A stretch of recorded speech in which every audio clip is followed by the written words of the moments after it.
کی صورت میں شیعوں کو ملا اور آج نہیں ہے ہمیں یزید آج بھی بن رہے ہیں، حسینی آج بھی بن رہے ہیں، وہ فیکٹری آج تک یزید بنا رہی ہے کیونکہ فیکٹری آج بھی بند نہیں ہوئی۔ اس فیکٹری کو امام زمانہ آ کر بند کرے گے۔ اور یہ مت سمجھنا کہ حسینی بھی آج نہیں رہے، وہ فیکٹری بھی ہے جو حسینی بنا رہی ہے۔ حسینی بنانے والی فیکٹری کا نام مجلس حسین ہے۔ یہ مجلس حسینی کردار بناتی ہے، یہ مجلس ولائی کردار بناتی ہے۔ تو اے مومن یاد رکھنا، صفت بڑی اہم ہوتی ہے۔ اگر صفت حسینی ہو تو بندہ حسینی کہلاتا ہے، اگر صفت یزیدی ہو تو بندہ یزیدی کہلاتا ہے۔ یہ مت دیکھنا لباس کون سا ہے، یہ مت دیکھنا رنگ کون سا ہے، یہ مت دیکھنا نام کیا رکھا ہوا ہے، بس تجھے اگر کوئی چیز دیکھنی ہے یہ دیکھنا کردار کیسا ہے۔ نام صدام حسین بھی ہو سکتا ہے پر کردار یزیدی ہوگا۔ نام حسین تھا پر کردار یزیدی تھا۔ نام شیر علی ہو سکتا ہے پر کردار یزیدی ہو سکتا ہے۔ تو ناموں پہ مت جانا، کرداروں پہ جانا۔ اشخاص پہ مت جانا، کرداروں پہ جانا۔ قبیلوں پہ مت جانا، کرداروں پہ جانا۔ یہ مت دیکھنا علی کے ساتھ کتنا رہا تھا، نبی کے ساتھ کتنا رہا تھا، یہ دیکھنا کردار میں رہا تھا یا نہیں رہا تھا۔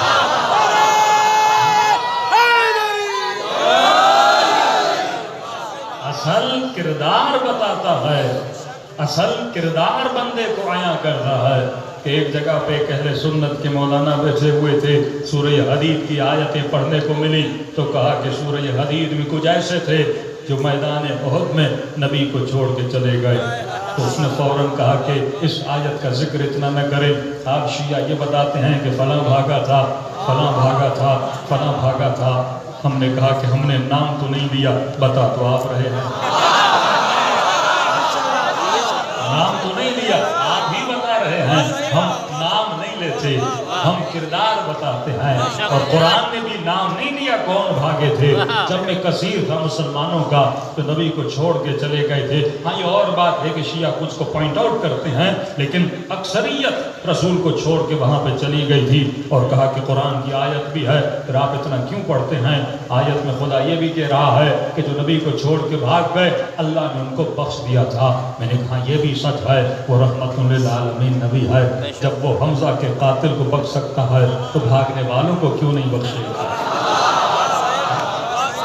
نبی نے بخش دیا تھا، ہم بھی کہتے ہیں نبی نے بخش دیا تھا۔ قرآن کی آیت بھی یہ کہتی ہے کہ نبی نے بخش دیا تھا، کیونکہ جب بھی کوئی بندہ توبہ کر کے مصطفیٰ کی دربار میں آتا تھا نبی اس کے گناہ کو بخش دیتے تھے۔ لیکن میں نے کہا بخشے گئے، بھاگے بھی، بعد میں معافی بھی ملی، لیکن سوال یہ ہے پھر خدا کیوں ذکر کر رہا ہے؟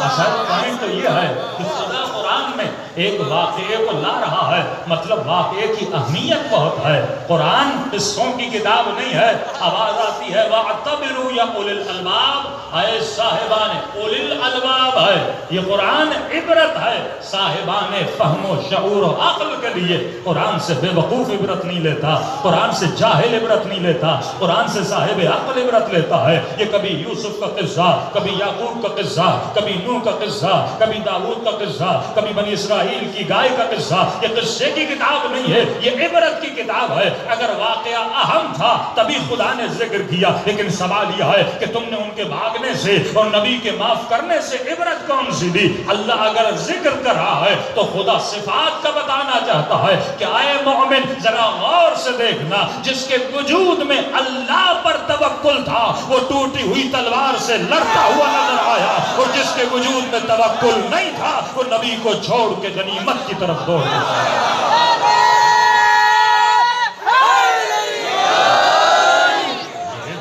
کتاب ہے، یہ صفات کو بیان کرنے کی کتاب ہے۔ اور معافی کا مطلب یہ نہیں، معاف کیا تھا اس شرط پر کہ دوبارہ چھوڑ کے نہیں جاؤ۔ یعنی اللہ ایک کچھ ایسے لوگ صرف مولا علی نہیں تھے، کچھ اور اصحاب بھی تھے جو نبی کا دفاع کر رہے تھے، کہ ساتھ کا عادت ہے، کچھ 25 بتاتے ہیں، یعنی وہ رکے تھے جو رسول کا دفاع کر رہے تھے، اور کچھ ایسے تھے جو چلے گئے تھے۔ یعنی اللہ نے 2 صفات کو بیان کیا، تو جس کے اندر یہ صفت ہے وہ قابل تعریف ہے، اور جس کے اندر یہ صفت ہے وہ قابل مذمت ہے۔ چوری اچھی عادت تو نہیں ہے، ہاں چوری بری عادت ہے، اللہ مذمت کرتا ہے، لیکن چور آ کر معافی مانگے تو خدا معاف بھی کر لیتا ہے۔ معاف کرنے کا مطلب یہ نہیں کہ چوری اچھی تھی، معاف کرنے کا یہ مطلب نہیں ہوتا کہ چوری اچھی تھی، معاف کیا کیونکہ تم نے توبہ کی۔ اگر میں کوئی گناہ کروں، اللہ کی دربار میں معافی مانگوں، وہ ارحم الراحمین ہے، میری گناہ کو معاف کر دیتا ہے، لیکن اس کا مطلب یہ نہیں جو میں نے گناہ کیا تھا وہ گناہ اچھا تھا۔ عبرت لینا، تو نے گناہ کیا تھا، تو مغضوب بنا تھا، تو نے معافی مانگی، اب تو اللہ کی رحمت کے سائے میں آ چکا ہے۔ تو مسلمانوں ایک چیز ذہن میں یاد رکھنا، یہ صفات کا جھگڑا ہے۔ یہ دیکھا کرو کہ صفت کیسی ہے، صفت اچھی ہے تو وہ من کنت مولا بھی بن جاتا ہے، صفت اچھی ہے وہ باب مدینۃ العلم بن جاتے ہیں، صفت اچھی ہے وہ انما یرید اللہ کا مظہر بن جاتے ہیں۔ اصل صفت ہے، صفت علی ابی طالب کے وجود میں اتنی زیادہ تھی کہ رسول نے یہ فرمایا کہ یہ مت دیکھنا کہ حق کہاں جا رہا ہے، یہ دیکھنا کہ علی کہاں جا رہا ہے، کیونکہ حق اور علی میں فاصلہ ہے ہی نہیں۔ علی حق کا نام ہے، حق علی کا نام ہے، اور کبھی کوئی تجھے حق کو علی سے جدا کر کے یہ کہے کہ حق یہاں جا رہا ہے اور علی وہاں جا رہا ہے، تو یہ مت دیکھنا کہ حق کہاں جا رہا ہے، یہ دیکھنا کہ علی کہاں جا رہا ہے۔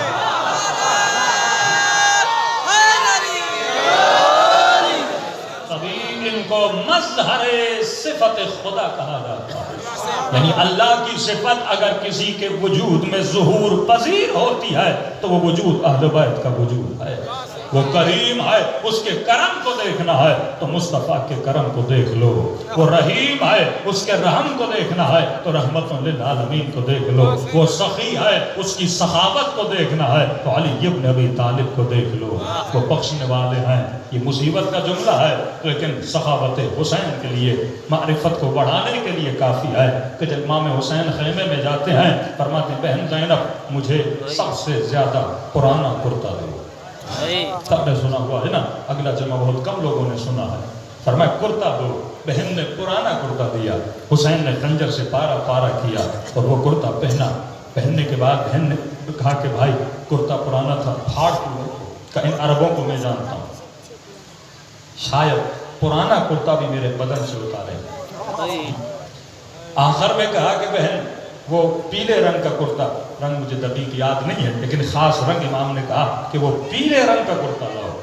سیدہ زینب نے وہ کرتا لایا، پھر امام نے وہ کرتا پہنا۔ تو بہن نے سوال کیا کہ بھائی ایک طرف پرانا کرتا، پھر اسے پھاڑا، پھر پہنا، دوبارہ یہ کرتا کیوں منگوایا؟ تو میرے امام کا جملہ تھا، فرمایا بہن زینب جو کرتا چرانے آئے میں نہیں چاہتا وہ خالی ہاتھ جائے۔ یعنی وہ دشمن جو کسی امید سے میرے جسم کو غارت کرنے آ رہا ہے تو میں نے تو پھاڑ دیا، یہ تو اس کے کام کا نہ رہا، تو حسین ایک اور کرتا پہن رہا ہے تاکہ میرے جنازے سے بھی میرا دشمن خالی ہاتھ نہ جائے۔ اسے امام کہتے ہیں، اسے خیر مطلق کہتے ہیں، اسے سخاوت مطلقہ بیان کرتے ہیں۔ تبھی خدا نے 3 ولایتوں کا اعلان کیا کہ میں تمہارا ولی، میرا رسول تمہارا ولی، اور اس کے بعد حالت رکوع میں زکوٰۃ دینے والا علی تمہارا ولی ہے۔ ہم نے بھی 3 ولایتوں کا اعلان کیا، لیکن ایک ہے اعلان ولایت جس کو نظریہ کہا جاتا ہے، ایک ہے نفاذ ولایت جس کو ولایت عملی کہا جاتا ہے۔ ولایت نظری، ولایت عملی۔ نظری ولایت الحمدللہ کافی لوگوں میں ہے، لیکن عملی ولایت بہت کم پائی جاتی ہے، کیونکہ عملی ولایت صفات کی ولایت ہے، عملی ولایت کردار کی ولایت ہے۔ یا علی کہنا آسان ہے لیکن علی جیسی زندگی میں رہنا بڑا مشکل ہے۔ یا علی کہنے میں کوئی مشکل نہیں ہے، محبت ہے تو بندہ یا علی کہے گا، لیکن ہم سے محبت نہیں مانگی گئی، ہم سے مودت مانگی گئی ہے، اور مودت قربانی مانگتی ہے۔ مودت تب ملتی ہے جب بندے میں ولایت عملی ہو۔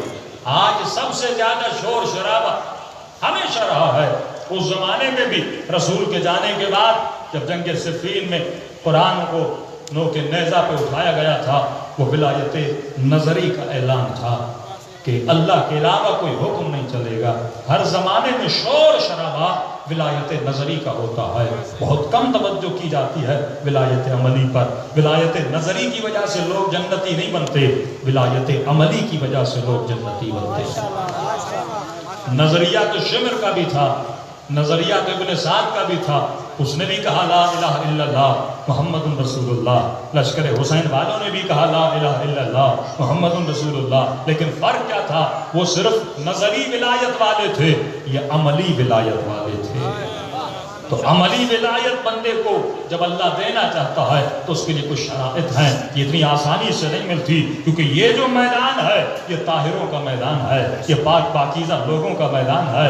اس ولایت میں وہی داخل ہو سکتا ہے جس کے وجود میں طہارت کاملہ ہوگی، اور جب طہارت کے ساتھ اس میدان میں داخل ہو جائے گا تو پروردگار عالم اس بندے کو ایک انعام عطا کرتا ہے جسے کرامت بولا جاتا ہے۔ یہ بندہ صاحب کرامت بن جاتا ہے۔ یہ اولیاء خدا، یہ کبھی قلندر، کبھی لطیف، کبھی خمینی، کبھی قاضی، کبھی کشمیریوں کے نام سنتے ہو، یہ کون ہے؟ یہ وہ صاحبان کرامت تھے جنہوں نے اہل بیت کی ولایت سے ایک چھوٹا سا قطرہ دیا تھا۔ فضہ فضہ کیوں بنی؟ کیونکہ فضہ نے ولایت علی سے فائدہ لیا تھا۔ سلمان سلمان کیوں بنا؟ کیونکہ سلمان نے ولایت عملی سے قطرہ لیا تھا۔ یہ سمندر ولایت ہے جس سے ہر کسی کو دعوت ہے کہ آؤ جام ولایت پیو، لیکن جام ولایت کہنے سے، شعر و شاعری کرنے سے، نعرہ مارنے سے یا خالی مجلس کروانے سے نہیں ملتا، یہ صرف اعلان نظریہ ہے۔ ولایت عملی تب ملتی ہے جب تمہارے وجود میں طہارت آ جاتی ہے۔ کہ میں نے کہا کہ امام سے پوچھا مولا یہ ولایت عملی کے میدان میں کیسے آئے؟ فرمایا لا یمسہ الا المطہرون۔ ذرا اپنی عقلوں سے سوچو، یہ ظاہر قرآن ہے، تم اس کو بغیر وضو کے ہاتھ نہیں لگا سکتے، تو علی کی ولایت میں بغیر طہارت کے داخل کیسے ہو سکتے؟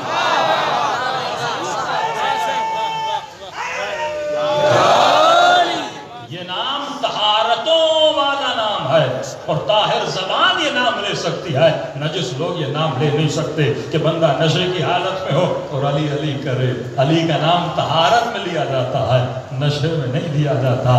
علی کا نام ہوش میں لیا جاتا ہے، نشے میں نہیں لیا جاتا۔ تو بندہ سوچے میں ذکر کس کا کر رہا ہوں اور کس حالت میں ذکر کر رہا ہوں۔ میں اپنی بات نہیں کر رہا، قرآن کی آیت ہے کہ لا تقربوا الصلاۃ، اے بندو نماز کے قریب نہ آنا، وانتم سکارا، جب تو نشے کی حالت میں آئے۔ تو جب اللہ کی نماز والی عبادت نشے کی حالت میں کرو گے تو عذاب ہے، رحمت نہیں ہے۔ تو علی کا ذکر بھی اگر نشے میں کرو گے، وہ تو صلاۃ الکبریٰ ہے نا، اہل بیت علیہ السلام۔ جس طرح نماز عبادت ہے، اسی طرح ذکر علی عبادت ہے، روزہ عبادت ہے، حج عبادت ہے، زیارت حسین عبادت ہے، صلوات کا ذکر عبادت ہے، اللہ کا نام لینا عبادت ہے۔ تو کوئی بھی عبادت نشے میں نہیں کی جاتی، کیونکہ عبادت ہوش کا نام ہے، عبادت عقل کی بلندی کا نام ہے، عبادت بندے کو فرش سے اٹھا کر عرش پہ لے جانے کا نام ہے۔ تو عبادت نشے میں نہیں کی جاتی، عبادت طہارت کے ساتھ کی جاتی ہے۔ تو جہاں نجاست ہے وہاں علی نہیں ہے، اور جہاں علی ہے وہاں نجاست نہیں ہے۔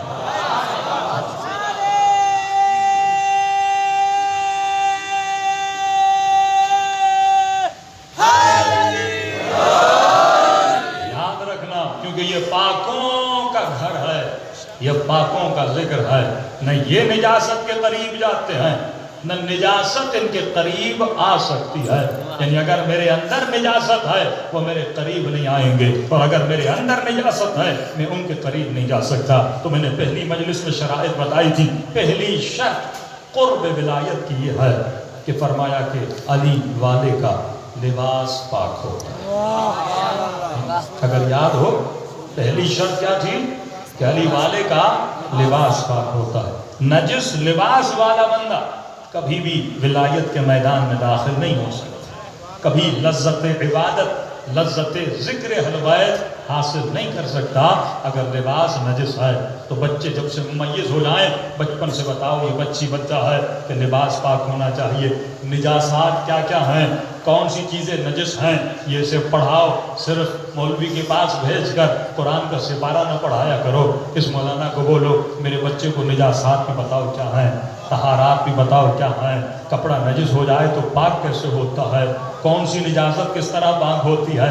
اگر کتا برتن کو چاٹ لے تو یہ برتن کیسے پاک ہوگا. اگر میرے قمیص پر خون کے قطرات گر جائیں یہ کیسے پاک ہوگا. مختلف نجاسات ہیں نا, نجاست بھی ایک نہیں ہے. شراب بھی نجاست ہے, کتا بھی نجس ہے, خنزیر بھی نجس ہے. مختلف انسان کی جو چیزیں خارج ہوتی ہیں وہ بھی نجس ہیں. تو ہر نجاست ایک طرح سے پاک نہیں ہوتی, الگ الگ طریقوں سے پاک ہوتی ہیں. یہ مومن کو علم ہونا چاہیے. یعنی علی کے میدان میں چلا ہے طاہر ہونے کے لیے, لیکن اسے یہی نہیں پتا کہ طاہر ہوا کیسے جاتا. یہ جہالت کا میدان ہے کہ بندہ نماز پڑھنے چلے لیکن یہ نہیں پتا وضو کیسے ہو. نہ وضو کر پائے گا نہ نماز تک پہنچ پائے گا. ہمیں نماز پڑھ لے تو وجب علیہ الجنت, تو خلوص دل سے 2 رکعت نماز پڑھے اللہ کہتا ہے میں اس پہ جنت واجب کر دیتا ہوں. اب بندے کو پتا تو ہونا کہ نماز پڑھی کیسے جاتی ہے, نماز میں کپڑے کیسے پہنے جاتے ہیں, وضو کیا کیسے جاتا ہے, پہلے منہ دھونا ہے, دایاں بازو دھونا ہے, بایاں بازو دھونا ہے, سر کا مسح کیسے کرنا ہے. تو یہ ساری چیزیں کون بتائیں گے. یہ ساری چیزیں مکتب اہل بیت سے ملتی ہیں. لیکن ہمیں فرصت کہا کہ میں نے کسی مجمع میں کہا کہ آپ میں سے کتنے لوگ ہیں جو ڈیلی آدھا گھنٹہ اپنے بچوں کو دیں. کتنے لوگ ہیں آدھا گھنٹہ اپنے بچوں کو دیں. شاید ہی کوئی ہو. صبح کام میں, رات کو آئے, سو گئے, کھانا دیکھا, نیوز چینل دیکھی, 4 خبریں پڑھی کہ ملک میں ہو کیا. تمہیں کیا ملے گا, ملک میں کیا ہوگا, کون ایم پی بنا, کون ایم این اے بنا, کون وزیر اعظم بنا, تو تمہیں کیا ملنے والا ہے. یہ جو بنتے ہیں اپنے فائدے کے لیے, تجھے تو کچھ پیسے ملنے والا نہیں. تیرے فائدے میں یہ ہے تو اپنے بچے کو سلمان بنا. یہ آدھا گھنٹہ جو فضول ٹی وی کو دے رہا ہے, فیس بک کو دے رہا ہے, ہاں بھائی میرے فلاں فوٹو پہ اتنے کمنٹ آ گئے, فلاں لوگوں نے اتنا لائک کر لیا, بھائی کیا ملے گا تیرے فوٹو کو کمنٹ ملنے سے. تو اپنے بچہ ایسا بنا کہ حسین اس پہ کمنٹ ڈالے.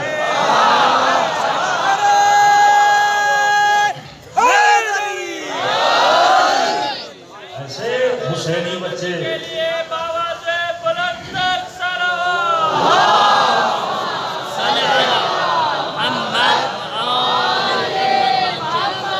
جب تک صفات حسینی نہیں پیدا ہوں گی تب تک گھر نہیں بدلتے, زندگیاں نہیں بدلتی. مومن کو سوچنا چاہیے میں کتنا ٹائم بچے کو دیتا ہوں, کتنا ٹائم بیوی کو دیتا ہوں. ٹائم دینے کا مطلب یہ ہے اسے سمجھاؤ, ٹائم دینے کا مطلب یہ ہے اس کی تربیت کرو. ٹائم دینے کا مطلب یہ نہیں ہاں مولانا بیوی کو ٹائم دیتا ہوں, کہاں دیتے ہو, ساتھ مل کے ڈرامہ دیکھتے ہیں. یہ ٹائم تھوڑی ہے. ساتھ مل کے ایک جگہ پہ گھومنے جاتے ہیں, ہاں یہ بھی ضروری ہے. اپنے اہل و عیال کو تفریح بھی کرانی چاہیے, گھمانا بھی چاہیے. گھر کو زندان یا جیل نہیں بنانا چاہیے, یہ بھی ضروریات زندگی میں سے ہے. لیکن تربیت کے لیے کتنا ٹائم دیتے ہیں, فکر کے لیے کتنا ٹائم دیتے ہیں. کبھی تم نے اپنی بیوی کو پوچھا کبھی اس سے کہ صبح کی نماز پڑھی, دوپہر کی نماز پڑھی, رات کی نماز پڑھی, یا بچے کو بس مولوی کے پاس بھیج دیا, کبھی پوچھا مولوی نے کلمہ کیسا پڑھایا, ذرا سنا, قرآن پڑھایا ہے تو سنا. اب ایشو یہ ہے کہ جب خود ہی نہیں پڑھا ہوا, تو اس سے پہلے کہ بچے کو مولوی کے پاس بھیجو, خود مولوی سے کچھ پڑھ کے اور سیکھ کے آؤ. پڑھنے کی عمر نہیں ہوتی, نہ ہی کوئی شرم ہے کہ مولانا میں 50 سال کا, میں 40 سال کا, اب جاؤں قرآن پڑھوں. نہیں, علی کہتا ہے اطلب العلم من المہد الی اللحد. علی والا ماں کے گہوارے سے لے کر قبر کے دہانے تک علم علی کو حاصل کرتا ہے. اس میں کوئی قباحت ہے کیا؟ پیسے کمانے میں تجھے شرم نہیں آتی؟ اب 50 سال کی عمر میں پیسے بنا, 60 سال کی عمر میں مال بنا, وہاں تو شرم نہیں آتی. لیکن علم کمانے میں کیوں شرم آتی؟ کیوں مسجد کے مولوی کے سامنے 6 سال 4 سال کے بچے بیٹھے ہیں؟ 20 سال کا بڑا بھی ہونا چاہیے, 50 سال کا بوڑھا بھی ہونا چاہیے. لیکن مولوی بھی کیا کرے, ہونا تو یہی چاہیے نا کہ مولانا کے پاس کوئی باپ بچہ لے کر آئے تو مولانا پہلے کہ تو سنا تجھے کتنا آتا ہے، تجھے بھی پڑھاؤں اور تیرے بچے کو بھی پڑھاؤں. لیکن ہمارے پاس وقت کہاں قرآن کے لیے، ہمارے پاس وقت کہاں علی ابن ابی طالب کے لیے. ایسے علم نہیں ملتا میرے عزیز، ایسے طہارت نہیں ملتی. کم از کم آدھا گھنٹہ اپنے بچوں کے لیے نکالو. اس بچے کو 4 اچھی چیزیں بتا. بیٹا گالی دینا بری بات ہے، اچھا اخلاق علی والے کا ہوتا ہے، علی والے کا کردار اچھا ہوتا ہے. اگر بچہ بدتمیز ہو تو دنیا بچے کی برائی نہیں کرتی، کہتی ہے باپ نے غلط تربیت کی. اگر بچہ اچھا ہو تو تعریف بھی باپ کی ہوتی ہے کہ کتنا با اخلاق، کتنا اچھے اخلاق والا یہ بچہ ہے. اسی طرح امام فرماتے ہیں، رسول کا فرمان ہے انا و علی ابوا هذه الامہ، میں اور علی اس امت کے 2 باپ ہیں.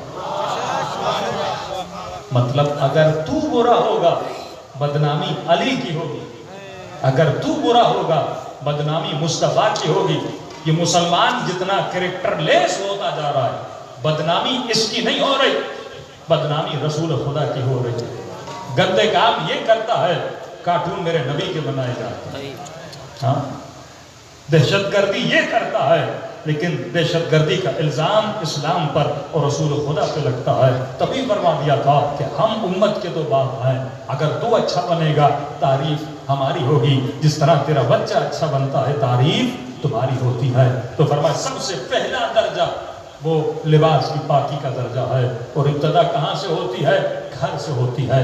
چھوٹے بچے کو پڑھاؤ، بڑے بھی ہو گئے کچھ نہ کچھ سیکھو. مولا علی کا جملہ ہے، فرماتے ہیں ملعون ہے وہ ملعون ہے جس کا آج اس کے کل سے بہتر نہیں ہے. آج کل سے بہتر ہو. کیا مطلب بہتر ہو؟ بہتر کا مطلب یہ نہیں کل میں نے 100 کمایا تو آج 200 کمایا. یہ اکنومیکلی بینیفٹ ہے، لیکن تم نے اپنی روح کو، اپنے علم کو کتنا بڑھایا. کہ مولا فرمائے قبر سے اور گہوارے تک علم حاصل کرو. یہ دیکھنا چاہیے کہ آج میرے علم میں کتنا اضافہ ہوا. کل مثلا مجھے واجب نماز کا پتہ تھا، آج میں نے تھوڑا مستحب نماز کو پڑھ لیا. کل مجھے صرف سورہ قل هو اللہ احد آتی تھی، آج میں نے قل یا ایھا الکافرون بھی یاد کر لی. ہاں، ڈے بائی ڈے تمہارے وجود میں امپرومنٹ آنی چاہیے. یہ وہ وزن ہے، یہ علم کا وزن ہے، یہ طہارت کا وزن ہے. اور جب بڑھتے جاؤ گے، علم آتا جائے گا، معرفت آتی جائے گی، تو پھر محسوس کرو گے خدا نے تیرے وجود میں سکون کتنا ڈالا. اصل یہ چیز ہے جو بندے کے وجود میں آنی چاہیے، لیکن ہمارے پاس اتنا وقت نہیں ہے. یہ سب سے بڑی برائی ہے معاشرے کی کہ دنیا میں اتنا مشغول ہو چکے. کیوں؟ امام زمانہ نے علی ابن مہزیار 20 سال کے بعد جب مولا زیارت ہوئی، امام نے کچھ جملے کہے. امام فرماتے کہ مولا آپ کیوں اپنی زیارت نہیں کرواتے؟ امام فرماتے میرے شیعوں کو بتا دینا وہ جتنا اپنی دنیا میں مشغول ہیں اتنا مجھے یاد نہیں کرتے. صبح سے شام تک ان کو اپنے دنیا کی فکر ہے. ہاں، گھر بنانا ہے، گاڑی لینی ہے، یہ کام کرنا ہے، وہ کام کرنا ہے. یعنی پوری ذہن کی مشغولیت دنیا کے لیے مصروف ہے، لیکن 1 گھنٹہ بھی نہیں نکالتے فرزند زہرا کے لیے. 1 گھنٹہ اللہ کے لیے نہیں نکالتے. آدھا گھنٹہ مصلی عبادت کے لیے